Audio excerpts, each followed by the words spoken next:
दोस्तों, अगर आप चैनल पे नए हैं तो कहानी के पिछले भागों को ज़रूर पढ़ें।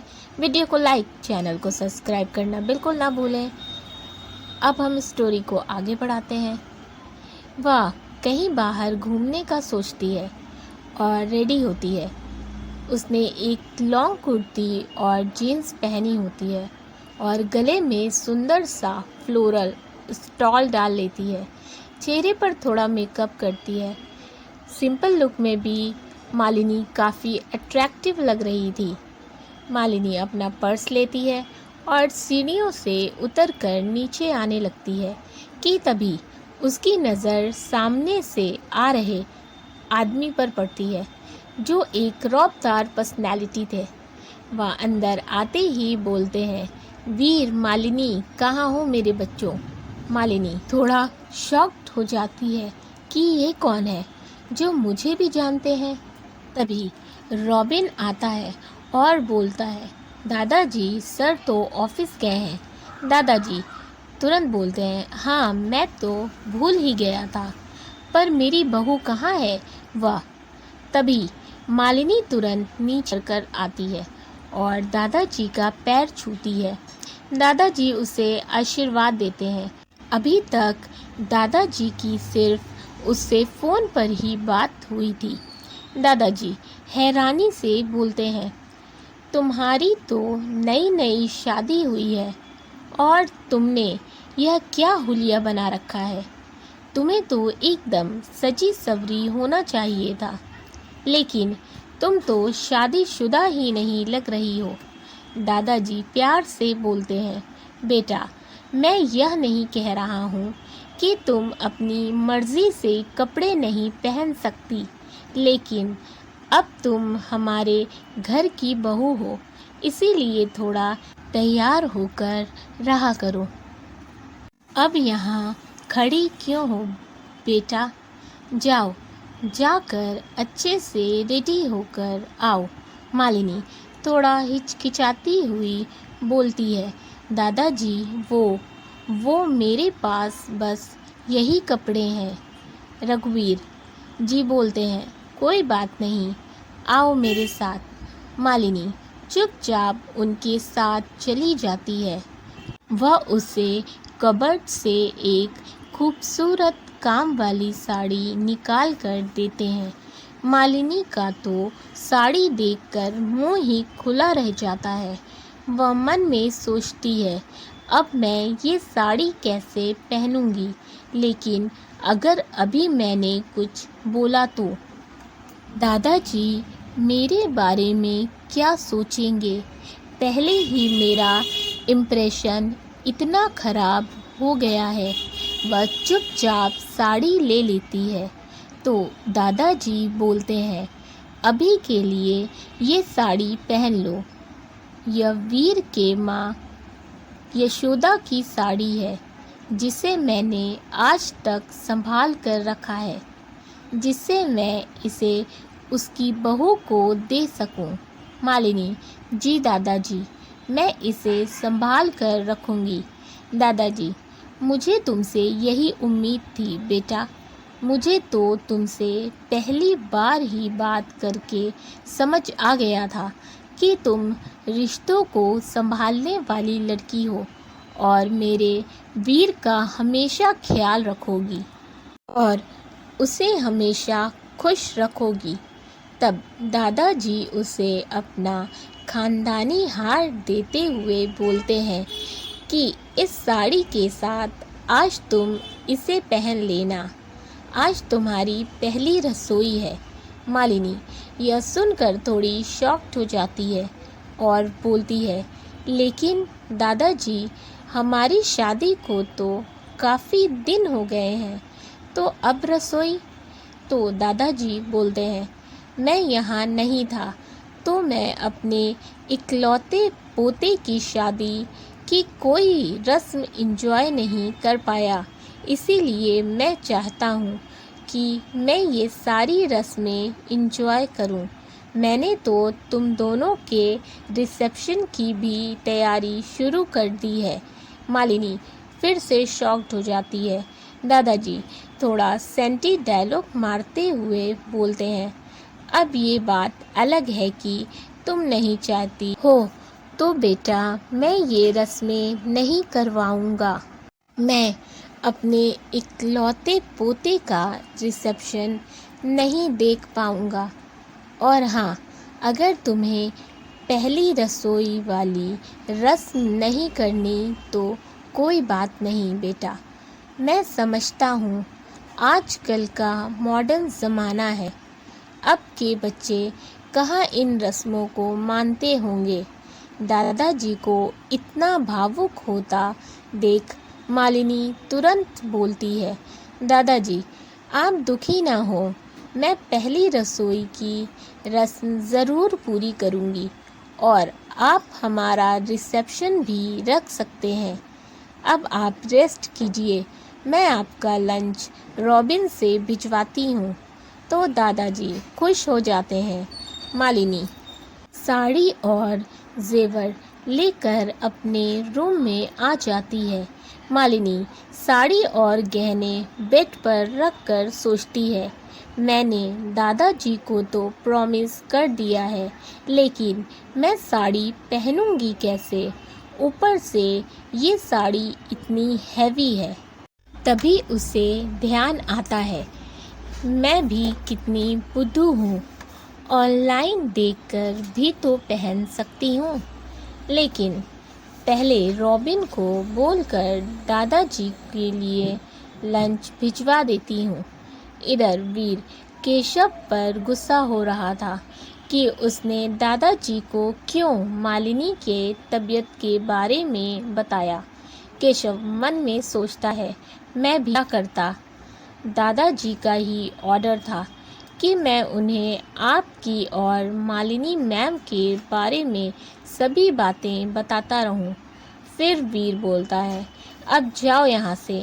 केशव केबिन से बाहर आ जाता है। इधर मालिनी अपने रूम में वापस आती है और तैयार होने लगती है।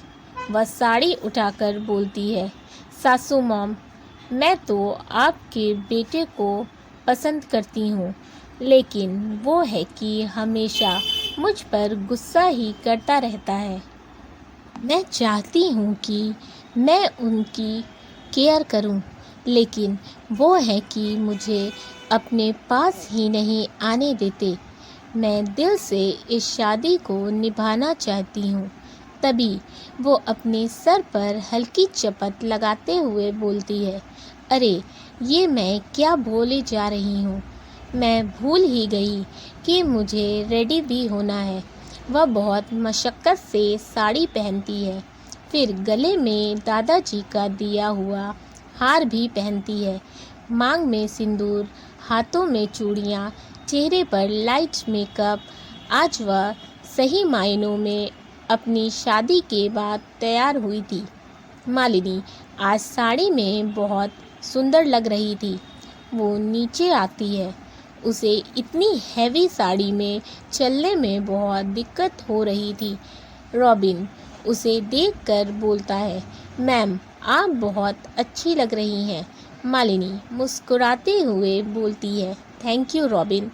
वैसे रॉबिन, क्या तुम बता सकते हो कि दादाजी की फेवरेट डिश कौन सी है?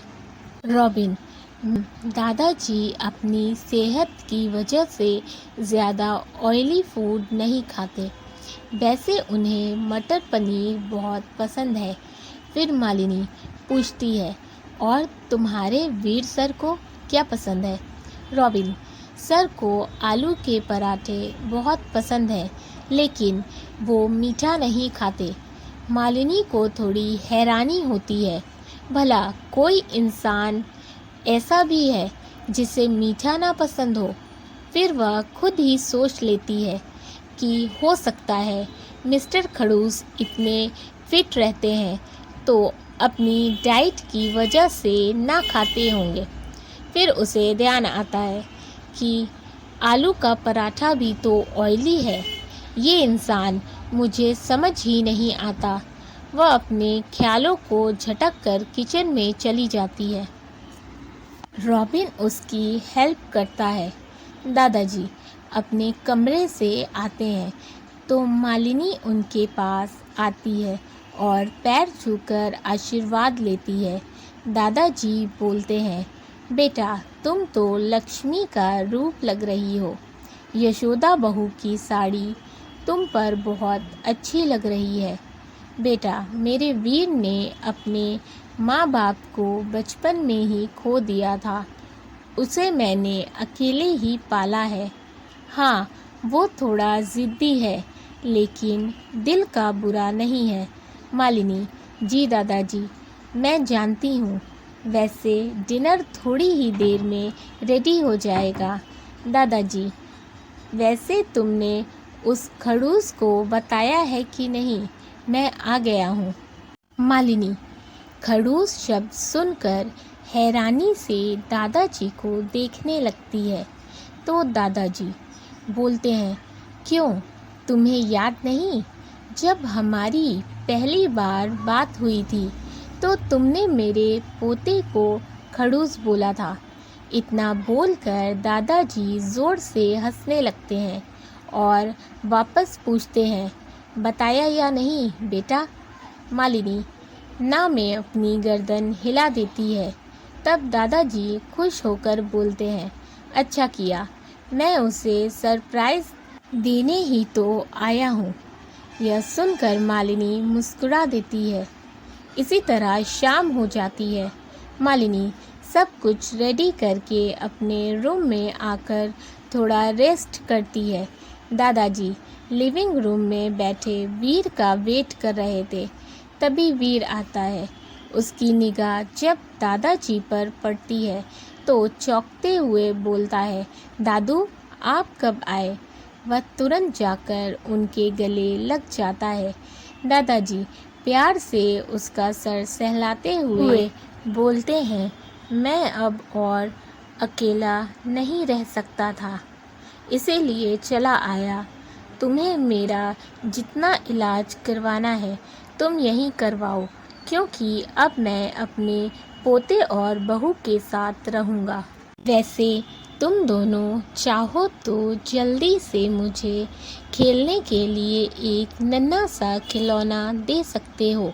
दादाजी की बात सुनकर वीर मन में बोलता है, दादू भी ना पहले शादी की रट लगा रखी थी और अब जब मैंने शादी कर ली तो इनकी अलग ही डिमांड हो गई है।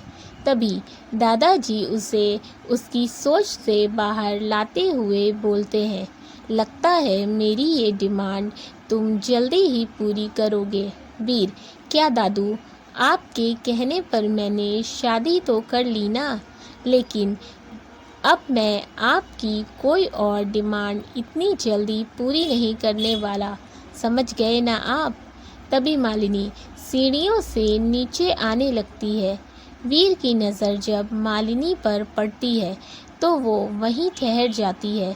वीर तो कुछ देर के लिए अपनी पलकें झपकाना ही भूल गया था, क्योंकि वीर ने मालिनी को जब भी देखा तो वह उसे हमेशा सिंपल आउटफिट में ही नज़र आई थी। इसीलिए आज जब मालिनी रेडी हुई तो वीर अपनी नज़र उस पर से हटा ही नहीं पा रहा था। मालिनी जाकर वीर से बोलती है, आप फ्रेश हो जाइए, मैं डिनर लगवाती हूँ। तभी दादाजी बोलते हैं, हाँ वीर, तुम जल्दी से फ्रेश होकर आओ, मुझे बहुत ज़ोरों की भूख लगी है। वीर अपने रूम में चला जाता है और फ्रेश होकर आता है। तब तक मालिनी रॉबिन के साथ डिनर लगवा चुकी थी। दादाजी डिनर टेबल पर बैठते हुए बोलते हैं, खुशबू तो बहुत अच्छी आ रही है।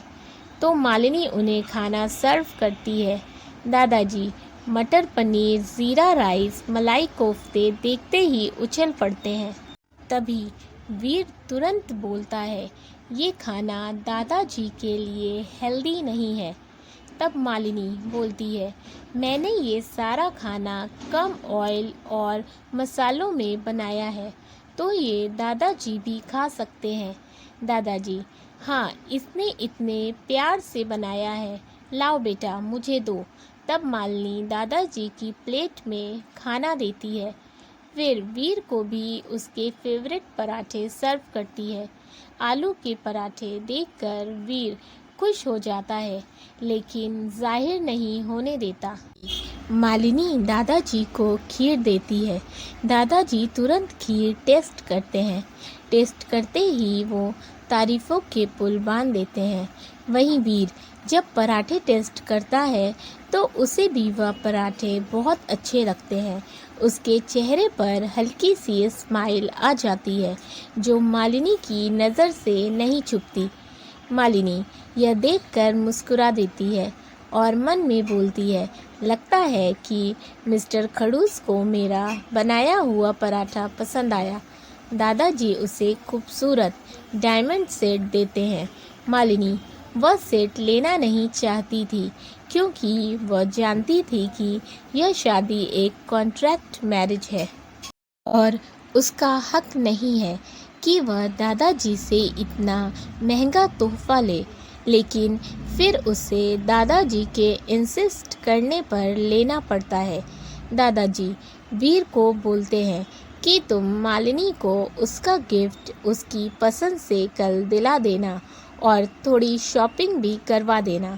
वीर एक निगाह मालिनी को देखता है, फिर जी दादू मैं कल करवा दूंगा। आज उसे ऑफिस का बहुत इम्पोर्टेंट वर्क कंप्लीट करना था, इसीलिए वह दादाजी को बोलकर अपने रूम में आ जाता है और मालिनी सभी चीज़ें समेटने लगती है। दादाजी भी अपने रूम में चले जाते हैं।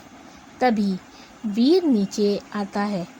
वैसे तो वह मालिनी से बात करने आया था, लेकिन मालिनी को देखते ही उसकी नज़र फिर से मालिनी पर ही ठहर जाती है। वह खुद को मालिनी को देखने से रोक नहीं पाता।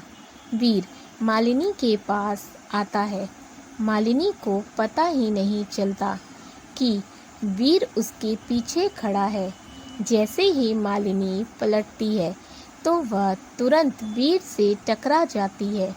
टकराने की वजह से वह गिरने ही वाली थी कि तभी वीर उसे संभाल लेता है। मालिनी तो वीर की नशीली आंखों में डूब जाती। वहीं वीर भी उसकी खूबसूरती में कुछ पल के लिए खो सा जाता है, लेकिन फिर वीर को होश आता है और मालिनी को तुरंत सीधा करते हुए बोलता है, तुम देखकर नहीं चल सकती, हर वक्त गिरती पड़ती रहती हो। बस मेरा यही काम रह गया है कि तुम्हें बचाता फिरूं। हैरान होते हुए बोलती है, लेकिन इसमें मेरी क्या गलती? आप ही तो अचानक से मेरे पीछे आ गए, तो मैं क्या करती? वीर, अगर तुम्हारा हो गया हो तो मैं कुछ बोलूं? मालिनी हाँ में अपनी गर्दन हिला देती है। वीर, मुझे तुमसे कुछ इम्पोर्टेंट बात करनी है, अभी मेरे साथ चलो। तो मालिनी बोलती है, वैसे मुझे भी आपसे कुछ बात करनी है। ठीक है चलिए। दोनों वीर के रूम में आ जाते हैं। वीर डोर करता है। मालिनी थोड़ा घबराते हुए बोलती है, आपने दरवाज़ा क्यों बंद किया? वीर जैसे ही मालिनी का मतलब समझता है तो गुस्से से बोलता है, तुमने मुझे ऐसा वैसा समझ रखा है क्या? तुम्हें ज़्यादा अपना दिमाग लड़ाने की ज़रूरत नहीं है।